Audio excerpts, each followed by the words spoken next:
Semuanya dimulai dengan telepon yang panik. Seorang ibu kos yang memiliki sebuah bangunan rumah petak di pusat kota menelpon polisi dengan histeris. Sesuatu yang mengerikan telah terjadi pada salah satu penyewanya. Dia tidak mungkin menjelaskan. Satu detail yang bisa dia ungkapkan adalah bahwa kamarnya tampak seperti hutan hujan. Tim tangkap polisi segera menangani kasus ini. Mereka berkendara ke rumah petak, bertemu dengan ibu kos yang menangis di pintu, dan menemukan jalan mereka ke kamar yang menyebabkan semua kebingungan ini. Ketika mereka membuka pintu, mereka melihat dengan ngeri bahwa dia benar. Pohon, tanaman, jamur, dan bahkan serangga serta hewan ada di seluruh ruangan. Itu penuh dengan kehidupan. Flora dan fauna di ruangan itu tidak terlihat seperti apapun di bumi. Dan mengingat sifat anomali dari apa yang terjadi di sini, sangat mungkin mereka benar. Penyewa, seorang profesor universitas yang baru-baru ini melakukan ekspedisi antropologis ke hutan hujan Amazon, tidak terlihat dimanapun. Tapi salah satu petugas melihat petunjuk suram tentang apa yang mungkin terjadi padanya. Koloni besar jamur anomali dengan cepat tumbuh di dinding seberang. Petugas itu bersumpah pada awalnya itu adalah tipuan pikiran, tapi dia salah. Tengkorak manusia tenggelam ke dalam jaringan jamur dan yang memperburuk keadaan. Sulur-sulur mulai merayap dari rongga mata yang kosong untuk meraih daging baru. Untungnya, untuk semua orang yang masih hidup pada saat itu, organisasi SCP masuk dan mengambil alih situasi dengan bantuan gugus tugas taktis dan beberapa spesialis penahanan. Sang ibu kos, polisi, dan penghuni gedung lainnya diberi amnestik dan dipindahkan. Bangunan itu dibeli oleh organisasi dan dihujat saat mereka mencari-cari sumber pertumbuhan biologis yang tidak terkendali ini di ruang anomali. Dan mereka menemukan jawaban mereka dalam bentuk yang tidak masuk akal. Pita kaset tak bertanda masih di dalam pemutar ketika mereka tiba. Rekaman pada kaset ini kemudian dikenal sebagai SCP-407. Ini mungkin tampak sederhana jika dibandingkan dengan monster kadal misantropis yang abadi dan dewa kekacauan multidimensi. Tapi kaset di ruangan itu, jika jatuh ke tangan yang salah, dapat menyebabkan bencana ekologi massal yang pasti akan berkembang menjadi skenario akhir dunia tingkat XK. Jadi, yang pertama, apa sebenarnya yang ada di rekaman ini? Berkat sampel singkat yang didengar dalam pengujian dengan anggota tingkat D, organisasi mengetahui bahwa itu adalah rekaman lagu yang berdurasi sekitar 28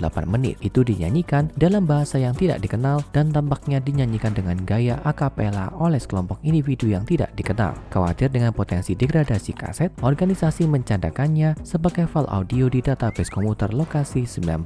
Mereka yang dapat mendengarkan lagu selama pengujian memiliki respon emosional yang sangat positif, menggambarkannya sebagai menenangkan, megah, dan indah. Dan untuk menit pertama, efek anomali lagu benar-benar sesuai dengan reputasinya. Saat lagu dimainkan, ini secara besar-besaran mempercepat pertumbuhan sel dalam jangkauan audionya. Potensinya meningkat dengan volume dan durasi yang diizinkan untuk dimainkan. Penting untuk dicatat bahwa menyumbat atau menutupi telingamu tidak akan membuat perbedaan. Area efek tampaknya ditentukan oleh seberapa jauh jangkauan getaran suaranya, dan apakah kamu benar-benar dapat mendengarnya itu tidak relevan. Tapi jika kamu hanya mendengarkan selama 1 menit atau kurang, kamu akan senang merasakan efek anomali dalam jangkauan audio SCP-407. Selama periode waktu tertentu, ini telah terbukti menjadi semacam obat ajaib untuk hampir semua penyakit fisik kecuali kanker. Berkat sifat pertumbuhan dan peremajaan sel dari lagu tersebut, organisasi menemukan bahwa 407 adalah pengobatan yang efektif untuk penyakit Alzheimer, penyakit Crohn, cedera otak dan sumsum tulang belakang, serta infeksi atau luka yang biasanya fatal. Di antara penyakit lainnya, itu seperti SCP-500, pil yang menyembuhkan segalanya tapi yang tidak akan pernah habis. Jadi, jika itu adalah penyembuh yang sangat efektif, mengapa itu tidak digunakan lebih luas oleh organisasi? Karena ada yang terjadi jika kamu terus mendengarkan. Jika lagu dimainkan selama 2 hingga 3 menit, subjek akan mulai mengalami pertumbuhan sel yang tidak perlu dan tidak terkendali, terutama pada kulit. Hasilnya sebagian besar adalah tumor jinak dan timbunan kalsium dan lemak yang meskipun terkadang menyakitkan dan merusak yang tidak mengancam jiwa. Pada menit keempat, organisme bersel tunggal di sekitar audio lagu mulai mengalami mitosis yang dipercepat, yang dikenal sebagai pembelahan sel. Hal ini menyebabkan pertumbuhan bakteri dan jamur yang menjadi sangat berbahaya bagi siapa saja dan apa saja yang terpapar. Dan setelah 5 menit, hal-hal menjadi benar-benar mengerikan. Organisasi hanya pernah melakukan 2 tes di mana lagu itu dimainkan sepenuhnya. Tes ini mengajarkan bahaya yang sangat besar sehingga pengujian lebih lanjut terhadap 407 dilarang tanpa izin eksplisit dari anggota Dewan O5. Tes pertama melibatkan perempuan dari anggota tingkat D di ruang pengujian yang kedap suara tapi tidak steril. Seperti yang diharapkan, dia awalnya senang dengan musiknya. Itu menyembuhkan lututnya yang terluka dan membawanya kembali ke kondisi kebugaran fisik puncak. Tapi ini tidak berlangsung lama, dia segera mulai melaporkan pusing yang hebat dan sakit perut yang mengakibatkan penyakit parah. Pada titik ini, pertumbuhan tanaman yang tidak normal dimulai di sudut-sudut ruang pengujian. Sepertinya seluruh ekosistem menjadi hidup dan berkembang dengan kecepatan yang mustahil di dalam ruangan. Selama beberapa menit berikutnya, tingkat D mengalami transformasi fisik yang mengerikan. Kulitnya menjadi tebal, timbul kapalan. Dia segera berubah lebih jauh menjadi gumpalan daging murni yang tebal dan tidak bergerak. Tidak dapat dikenali sebagai manusia apapun, sementara ruangan di sekitarnya menjadi hutan hujan tanaman asing yang rimbun. Tanaman ini tumbuh mengitari dan akhirnya pada dirinya sampai tidak ada yang tersisa. Tak lama setelah itu, semua tanaman mati dan membusuk, membuat gundukan besar jamur anomali yang melahap mulsa yang dihasilkan.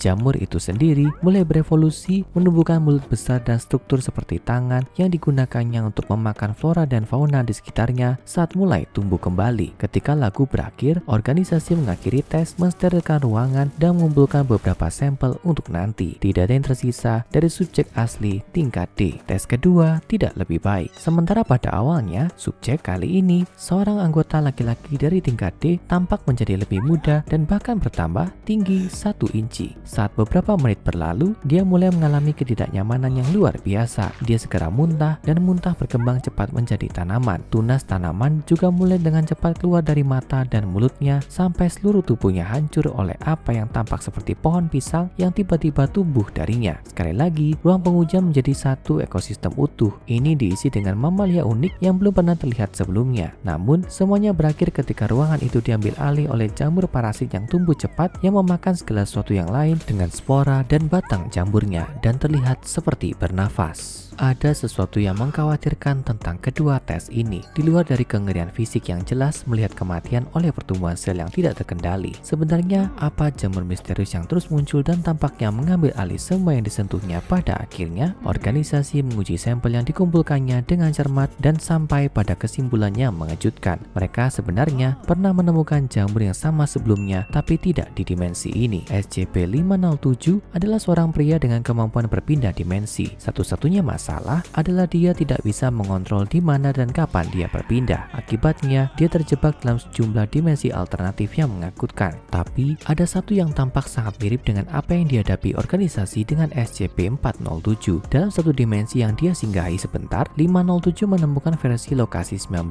yang ditinggalkan. Berserakan dengan mayat-mayat yang ditutupi, lumut bernafas yang sama. Dia merasa ngeri, tapi memutuskan untuk memeriksa lebih lanjut, berharap menemukan jalan keluar dari fasilitas itu dan menemukan beberapa jawaban tentang apa yang terjadi di sini. Namun, ketika dia menemukan jalan keluar, apa yang dia temukan tidak menenangkannya. Seluruh dunia tampaknya tertutup oleh lumut yang sama. Tidak ada yang tertinggal, itu telah menghabiskan segalanya. Berkat tes organisasi, kedua jamur diketahui mirip dengan Cordyceps fungi, sejenis jamur parasit yang berbahaya. Kecuali yang satu ini, tampaknya merupakan versi jamur yang jauh lebih berevolusi dan bahkan lebih mematikan. Apa artinya ini? Apa asal mula lagu anomali ini? Akankah itu dan jamur yang tampaknya menginspirasi suatu hari nanti menghancurkan dunia seperti yang kita ketahui dan membunuh kita semua? Kita tidak akan benar-benar tahu jawaban untuk semua ini. Dan berkat sekutu yang sangat tidak masuk akal, seseorang dengan kepentingan yang dijuluki LS, anggota terkemuka tangan ular. Sosok misterius ini sebelumnya memiliki SCP-268,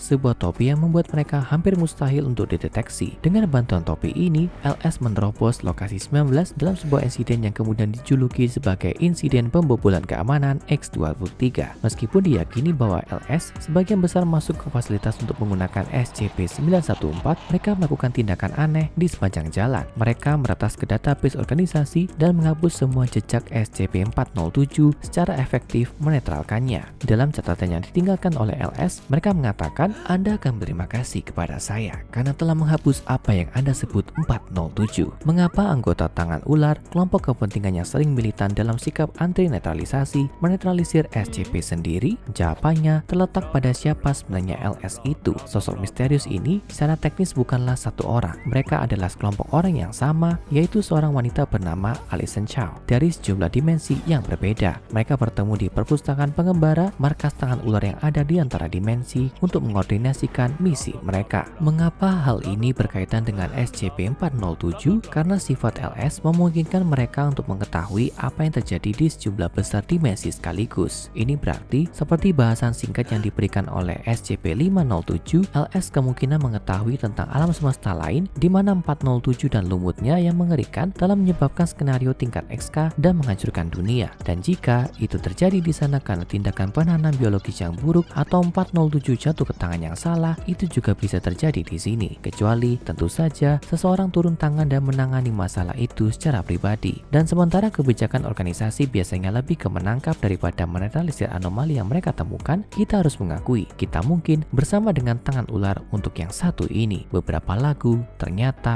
lebih baik tidak diputar. Sekarang tonton SCP-073 dan 076 Kain vs Habel dan SCP-5031 monster pembunuh lainnya untuk menyerap lebih banyak pengetahuan tentang makhluk yang ditangkap oleh organisasi SCP.